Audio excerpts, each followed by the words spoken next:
Amados hermanos, que el Señor les bendiga. Continuamos nuestra serie de podcast dedicados a la lectura de la Biblia en un año. Ahora con nuestro podcast número 23 y vamos a profundizar en el tema bíblico de la providencia de Dios y la corrección que esta providencia hace en la vida de los hombres. La providencia y la corrección divina.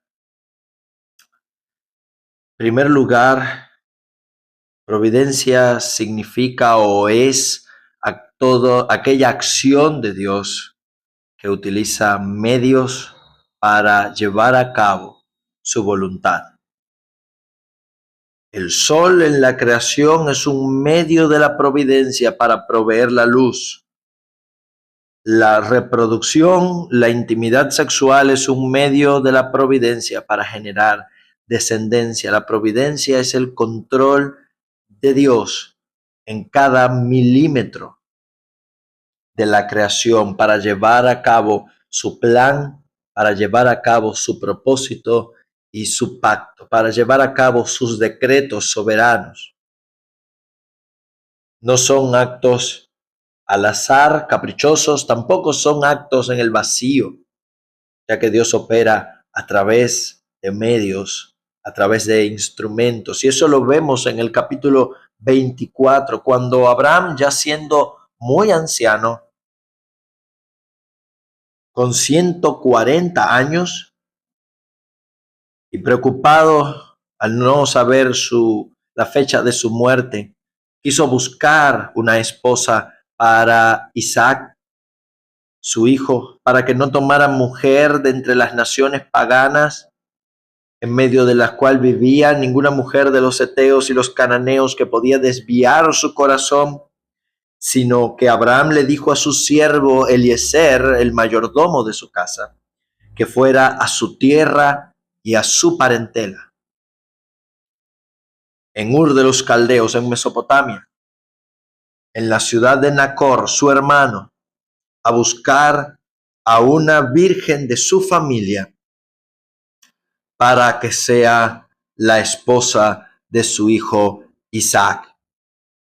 Ya anteriormente habían mencionado, y llevaba más de 70 años en que Abraham no tenía contacto con su hermano, sus vidas habían desarrollado en paralelo, pero Dios trabaja en su providencia con cada persona en el mundo.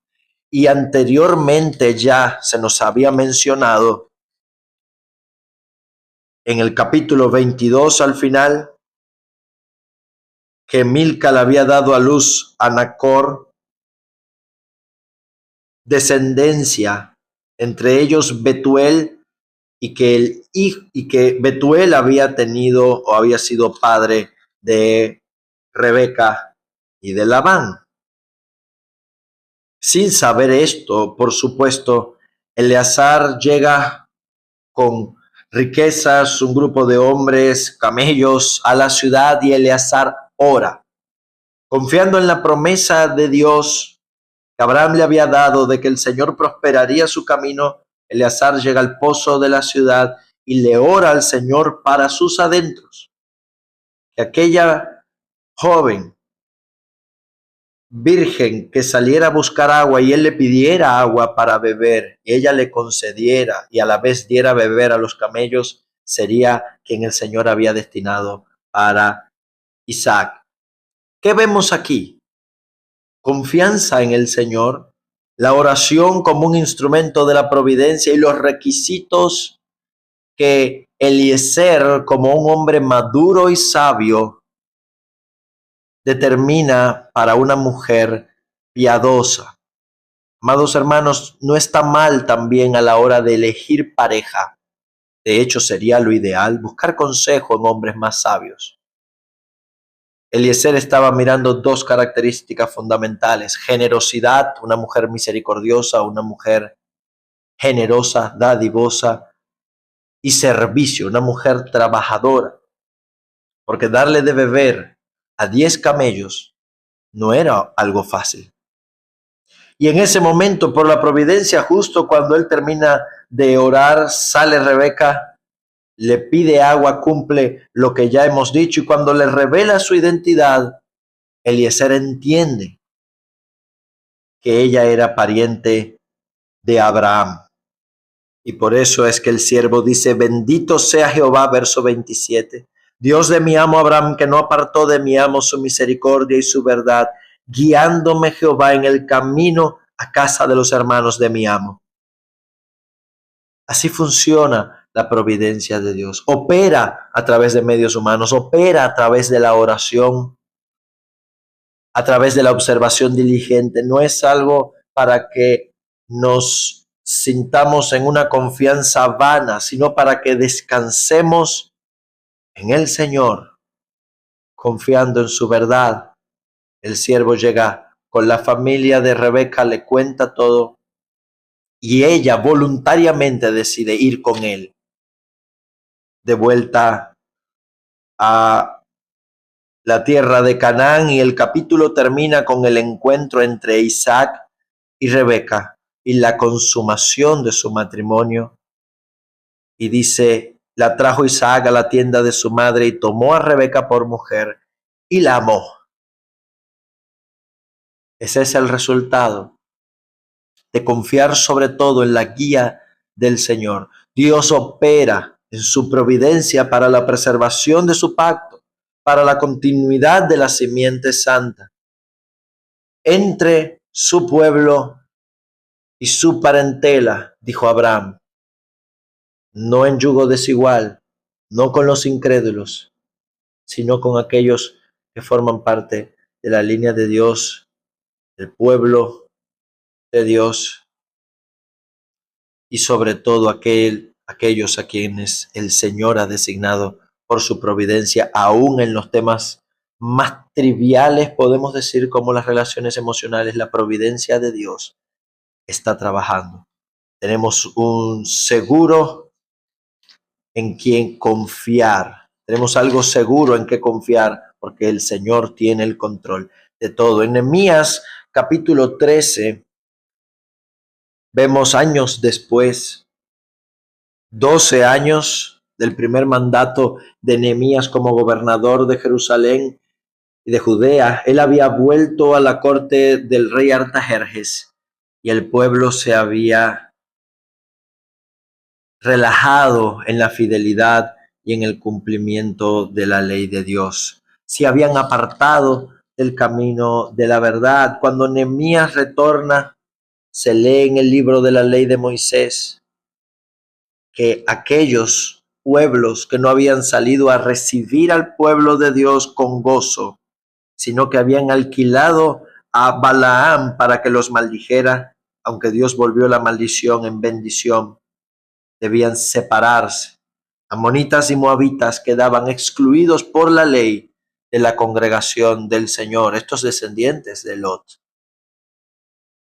Estos pueblos paganos que estaban fuera del pacto de Dios, que no eran de la descendencia santa, y eso lo mostraba en su enemistad perpetua contra el pueblo de Israel. Sin embargo, el sacerdote Eliasib, sumo sacerdote, había emparentado con Tobías el amonita, enemigo de Nehemías. Ya lo hemos mencionado otras veces, que se oponía a la obra del Señor y le había hecho una casa en el propio templo. Al volver Nehemías, se da cuenta de que los levitas estaban desatendidos, de que se comerciaba en el día de reposo, de que algunos habían contraído matrimonios con mujeres paganas, y de esto que había hecho el sumo sacerdote. Y Nehemías corrige. Providencia de Dios una vez más obra aquí en la corrección del error por medio de un hombre como Nehemías, y muestra también una necesidad. Si el pueblo está sin dirección, nuestro corazón termina desviándonos y apartándonos de la verdad. Por eso es que Cristo, nuestro Rey y sumo sacerdote, es sin pecado, no muere, es inmortal y siempre está gobernando su iglesia por la obra del Espíritu Santo. Nehemías no estaba en Jerusalén, no tenía el control, no sabía lo que estaba ocurriendo, pero al volver inmediatamente emplea la corrección, restaura el servicio a los levitas, expulsa a Tobías del templo, reprende a los sacerdotes, cierra las puertas de la ciudad para que no se comercie en el día de reposo y se viole la ley del Señor, y reprende a aquellos que se habían unido en yugo desigual y habían corrompido la simiente santa. Acuérdate de mí, dice Nehemías, Dios mío, y perdóname según la grandeza de tu misericordia. Nehemías también se sabía pecador, pero era un hombre dedicado, con celo por la obediencia a Dios y a su ley. Es necesario, amados hermanos, que continuamente nos estemos revisando. Años antes el pueblo había hecho un pacto de guardar la ley del Señor, sin embargo, tiempo después se habían desviado. Debemos siempre estar alertas para corregir, guiados por el poder del Señor y por la obra de su Espíritu, para corregir cualquier desviación a la palabra del Señor. Porque cualquier desviación puede ser muy peligrosa. No te apartarás de ella ni a diestra ni a siniestra, dice el Señor. En Mateo capítulo 23, Cristo Jesús en persona corrige, reprende, denuncia muy fuertemente lo que había sido una desviación a la fidelidad sincera de la obra emprendida por Nehemías. Tantos siglos después, la fidelidad a la ley de Dios que Nehemías profesaba y la obediencia gozosa a los mandamientos y la conformidad a la palabra de Dios para guardarse en santidad se había transformado en hipocresía por los dirigentes de la nación.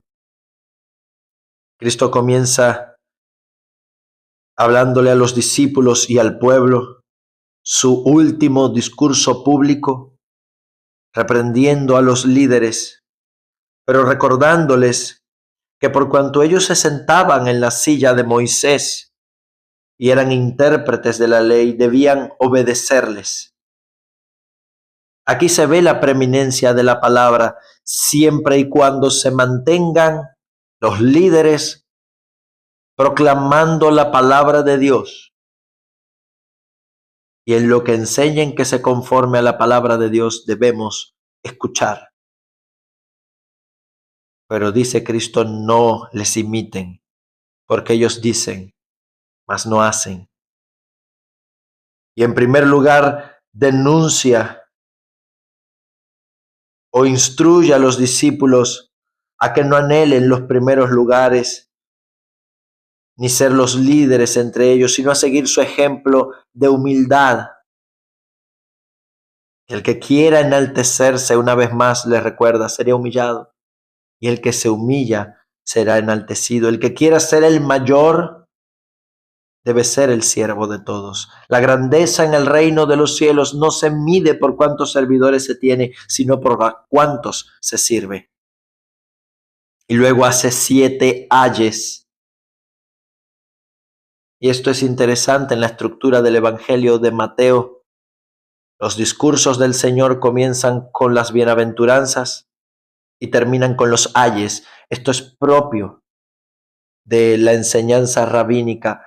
Ay de advertencia, de dolor, del juicio que habría de caer sobre ellos. Vosotros, ay de vosotros, escribas y fariseos hipócritas, cerráis el reino de los cielos delante de los hombres. Ni ustedes entran ni dejan entrar a los que estaban. Y hace denuncia tras denuncia y los evidencia como sepulcros blanqueados, por fuera hermosos, pero por dentro llenos de inmundicia y de hipocresía, que amaban las ganancias, que amaban los primeros lugares, que amaban ser llamados líderes, que vivían para exponerse a otros, para ser reconocidos por otros, pero no le prestaban atención a la verdadera condición de su corazón. Prestaban atención al mandato y no al espíritu de la ley.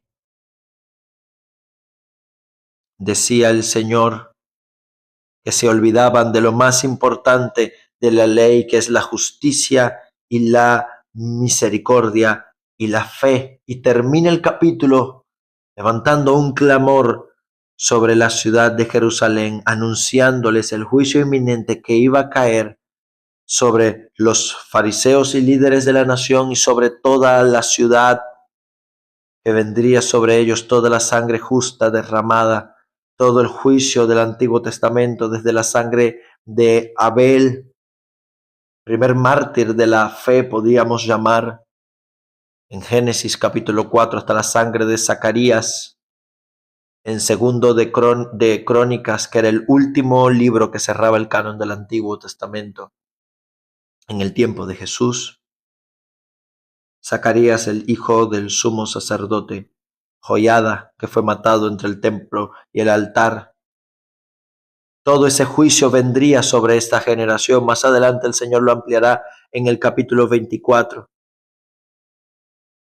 Y Cristo en sus últimas palabras refleja su dolor por la dureza del corazón del pueblo, denunciando cuánto la ciudad, el pueblo en general, se había resistido durante tanto tiempo a la misericordia y a la bondad y a la gracia de Dios, cómo habían despreciado vez tras vez todos sus privilegios, haciendo que la paciencia de Dios llegara a su límite.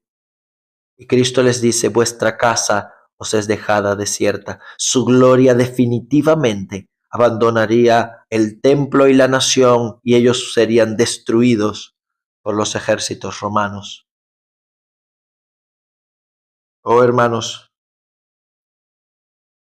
cuán fuertes advertencias para que revisemos nuestros corazones y para que nos cuidemos de no abusar de nuestros privilegios, de no tener en vano la gracia de Dios.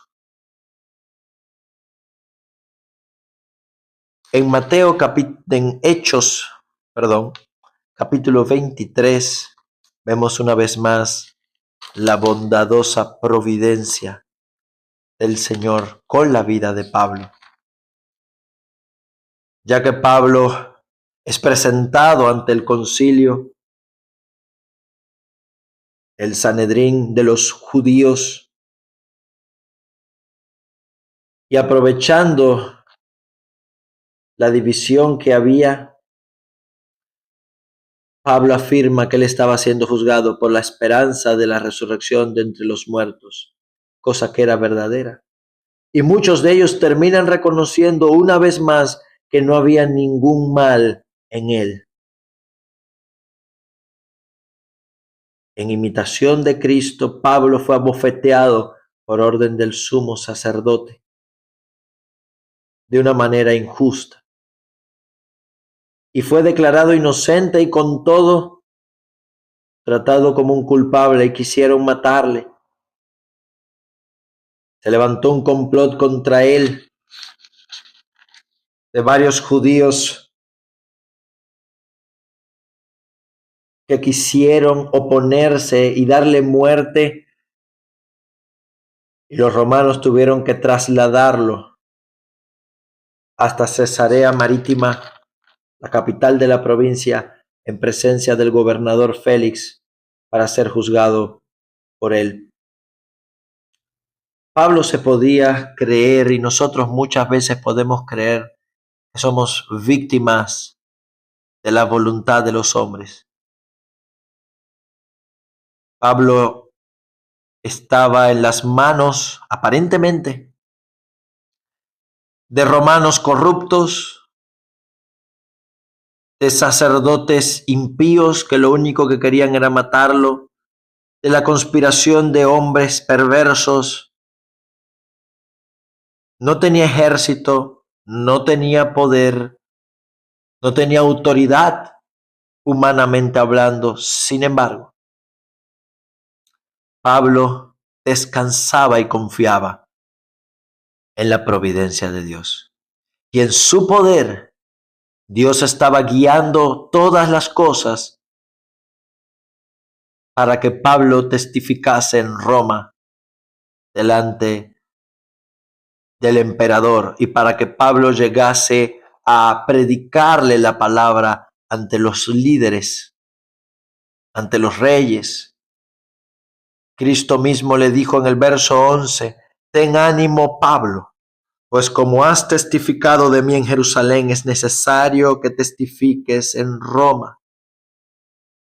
Oh amados, confiemos que por más adversidad y peligro que se levante, nuestras vidas están en las manos de nuestro bondadoso Padre y no podemos ser arrebatados de sus manos. Su amorosa providencia, su bondad guía cada acto de nuestra vida. No somos víctimas del azar, ni estamos sujetos a la voluntad de los hombres. Por mayor que fuera la crueldad, la perversión de los hombres, Dios usó a cada uno para proteger a Pablo y llevarlo a Roma. Usó a Claudio Lisias, el tribuno en Jerusalén, que custodió a Pablo a salvo con los ejércitos romanos hasta Cesarea Marítima. Y usó esta conspiración de los judíos para sacar a Pablo de Jerusalén y llevarlo ante el gobernador, y que desde allí fuese llevado, más adelante lo veremos, delante del César en Roma. Dios es fiel y aunque nosotros no entendamos las cosas que Él está haciendo, debemos confiar y descansar en su cuidado. Pablo no sabía cómo, Eliezer no sabía cómo, pero el Señor siempre está en control, corrigiendo el error y guiando nuestras vidas según su providencia. Puede parecer que la corrupción avanza en el mundo, que la iglesia ha perdido su propósito, su poder, su identidad, pero en su misericordia y su bondad, Cristo no dejará que ninguna de sus promesas caiga a tierra. Esto es un estímulo para que nosotros, sus hijos, nos levantemos, seamos valientes y confiemos en el Señor y hagamos la obra que nos corresponde. Cristo nos guiará y nos usará poderosamente conforme a su gracia y su bondad. Que el Señor les bendiga, amados hermanos.